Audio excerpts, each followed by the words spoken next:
Hey, you guys, this is Tamiya Robles. I am the credit expert. I am the owner of FixMyCreditNow850.com. Welcome to my podcast, Coast to Coast Credit. What I want to talk about just real quick today is repossessions. I have a lot of clients that have repos on their credit report, and I've had repos on my credit report. Um, I may have talked about this already. I don't care because a lot of y'all ask the same questions.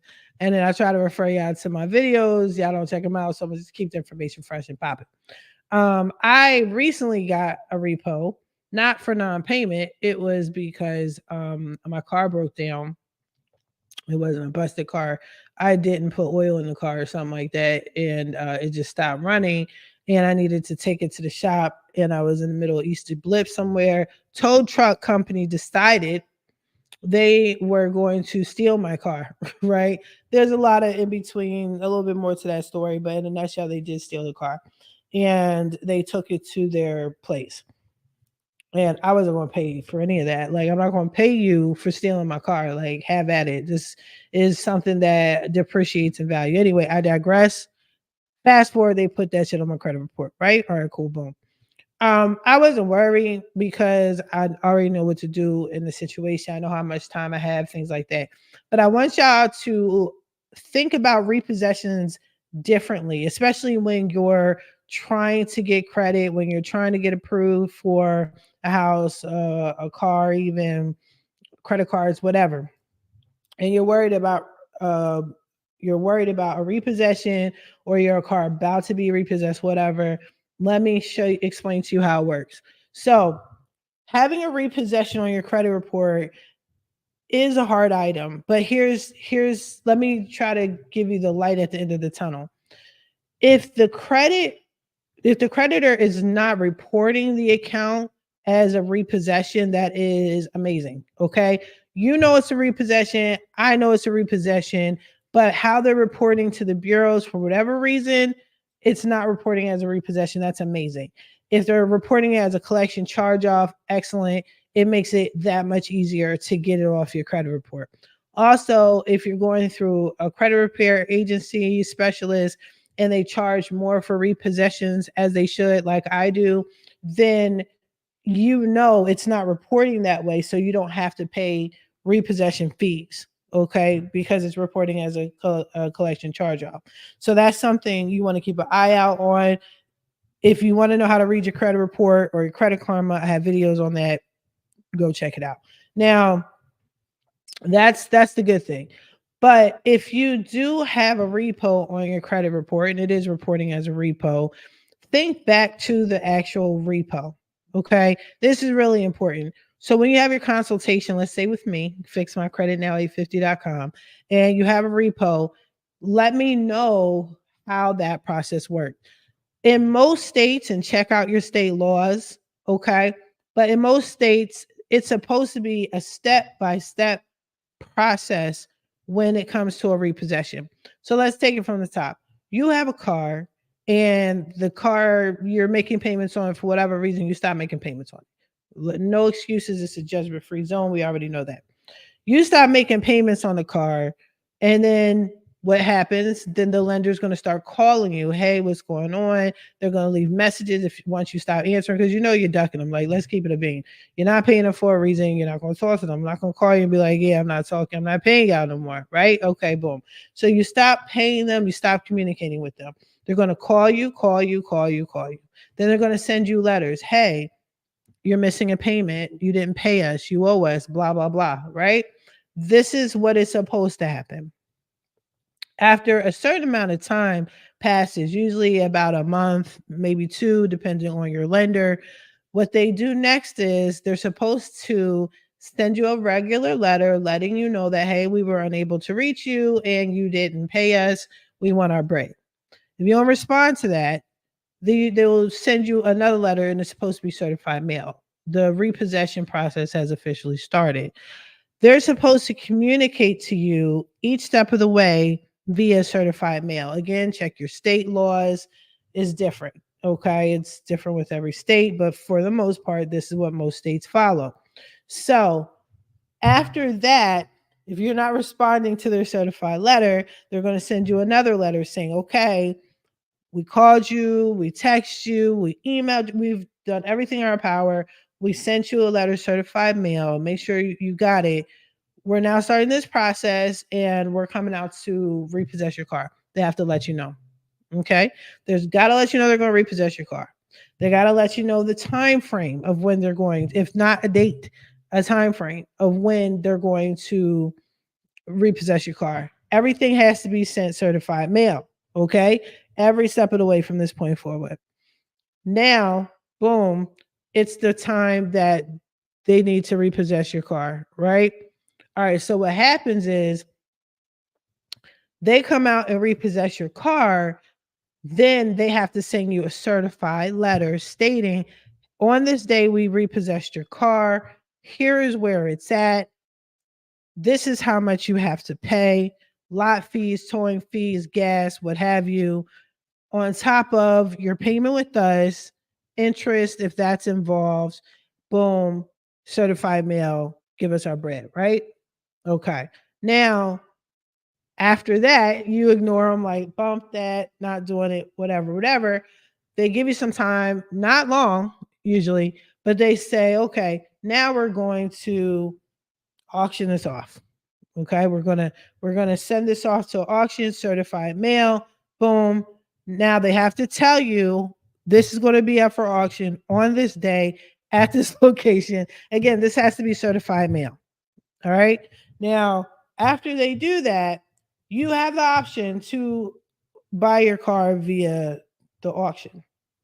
Now let's put a pin in. Let's talk about this for a split second. I've never seen this happen before. I know it has been done. I've heard things, but think about it. You could buy back your car for less than the value and own it if you go to the auction. I mean, that's a thought. It's something to think about. Okay, just you want to be creative, something to think about, right? Something to think about. So, anywho, so now you're at the auction, or I'm sorry, you ignore the auction, you don't go to the auction, right? Someone buys your car. So let's say your car is worth $10,000 and you owe 10,000. No, wait, let's say they sell it for $10,000. Your debt on the car is $10,000. They sell it for 5,000, right? So what is supposed to happen is the $5,000 is supposed to be applied to your $10,000 debt, right? Okay, boom. Guess what they're supposed to do? They're supposed to tell you via certified mail, right? Hey, on this day, your car was up for auction and then it was sold for this amount. That amount was applied to your debt. So you now owe us X amount of dollars. You understand what I'm saying? All of this is supposed to be done via certified mail. I'm saying all these steps for a reason. Okay? Pay attention. Pay attention, kids. Now, boom, you still don't answer. Right? Now, this is still, they can't report anything on your credit report. None of this is supposed to be reporting on your credit report yet.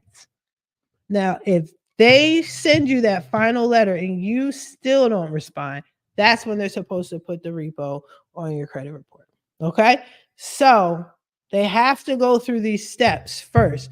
Now, what they can do is keep saying you've missed payments and so on and so forth, right? They can say that. But once the car has sold, like once they repossess the object, they can report it, but it's an official repossession once that whole process is done. But they have to let you know of all these steps. These steps have to occur before it's being reported. I know a lot of people are going to give me some flack about that. I know a lot of people are going to say, oh, that's not what happened to me. Yeah, guess what? That didn't happen to me either. Okay. So, way back when, I had 2 repossessions on my credit report. All right. So, one was a involuntary repossession. No. Wait, the first one was a voluntary repossession. It was my ex-husband's car, Infinity. I told them to come pick it up. And then the other one was an involuntary repossession. So it was just a regular repossession, you know, the kind where you go out and you think you're going to drive somewhere and you see that your car is going and you're trying to figure out who stole your car, and then you realize nobody stole the car. You know what I'm saying? It was repossessed, right?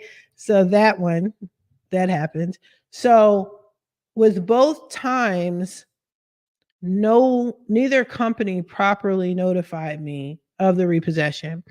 Um well, the voluntary repossession wasn't done properly. So even though I told them to come get the car, I was still supposed to get a certified letter stating that the car is going up for auction, and this is where it's going to be. This is where the car is going to be at prior to the auction. None of those steps were taken. The only notification that I got was after the car was sold. It wasn't certified mail. It was just a regular letter that I could have missed, saying now you owe us X amount of money. Okay. The car that was just simply repossessed, I got no notification. I got no information, right? Like just none. They didn't follow any of the steps at all. I don't even think they told me that the car was sold and for how much. I think I had to contact the lender for that. So naturally, I did get those repos removed. One was harder than the other just because of the type of company it was, but I still got it off. So keep that in mind when it comes to a repossession. Now, please also understand a voluntary repossession is just as bad as a regular repossession. Okay. So if your car is being repossessed for non payment, obviously, then it's going to be or should be listed as as repossession or a repo. If you voluntarily repossessed your car or you gave it back to the dealership, because sometimes y'all come to me like, oh, it wasn't repossessed, I just gave it back, it wasn't working right, or I just gave it back to the dealer, I only had it for 2 weeks, 30 days, what have you, and I just didn't want it anymore, so I gave it back to them. That's still a repossession, and that's how they're going to report it. In your mind, you're probably thinking one thing, but the reality is that's considered a repossession. Okay. And that's how they're going to put it on your credit report. So, with that being said, also keep in mind that all of this takes some time. Like, this is not an overnight process. Like, even when they repossess your car, it doesn't instantly go on your credit report. So, this from the time they take your car, the time you do a voluntary repossession, one of the things you want to consider is what can I do with my credit, or what should I do in preparation for this repo coming on my credit report? Because I know I have at least a 60-day window before this goes on my credit report. Okay? You have about 60 days. You have some time. Some a little longer, depending on the situation. I have a guy now where their car is repossessed. Well, it should be repossessed, but the lender isn't reporting really anything on there. I don't know. You know what I'm saying? That's the lender. I wouldn't call the lenders and say, "Hey, when are you gonna repossess my car?" Like, don't help these creditors out. That's another thing. Don't do that. If they're messing up, let them mess up. If they're reporting wrong, let them report wrong. You know, that's what you're hoping for. But if they're supposed to repossess your car and they don't repossess your car, that's on them. Like, that's not on you. Don't encourage it. But they also report things so wrong. And even with the voluntary repossession, they may word it a certain way, right? It is what it is. But even if you want another car, you know you have yourself about a 30 to 60-day window before it's reporting. Hurry up and get another car or get a trade line real fast. You know, do whatever it is you need to do real quick. Apply for a house, apply for credit cards before any of that posts on your credit report. Because once it posts on your credit report, you know your score is going to drop. Okay. Now, I also told y'all that a credit score is just a credit score. Okay. So it fluctuates all the time. Even when it's going in an upward direction, it'll go up and down. Like throughout the day, your credit score goes up and down, like every day, all day long, right? So anytime you're checking your credit report, you're taking a snapshot of what your credit report or your score looks like at that very second. So if you're checking it and it's at a down downward direction at that moment, that's just that moment. Like the next time you look at it, it might be up, you know what I'm saying, or no changes. So don't get absorbed with the credit score per se. But in a situation where you have a repossession or you're about to have a repossession and you're trying to get things done, do things before they report on the credit report. That's all I'm saying. So, like what I did once they stole my car and they tried to report it as a credit, I'm sorry, as a repossession, I knew I had a window. So I did whatever I needed to do to get a car and get approved for a car. And then I have a car now, right? And then they put the repossession on and I took it right off. I got it off pretty quickly because the way they reported it was just so messed up. It just didn't even, it was so many violations. Like the whole account was just a violation. So it came right off. So I just wanted to do a short video. Like I said, you guys have repossessions. Don't think this is the end. Don't think you can't get a car.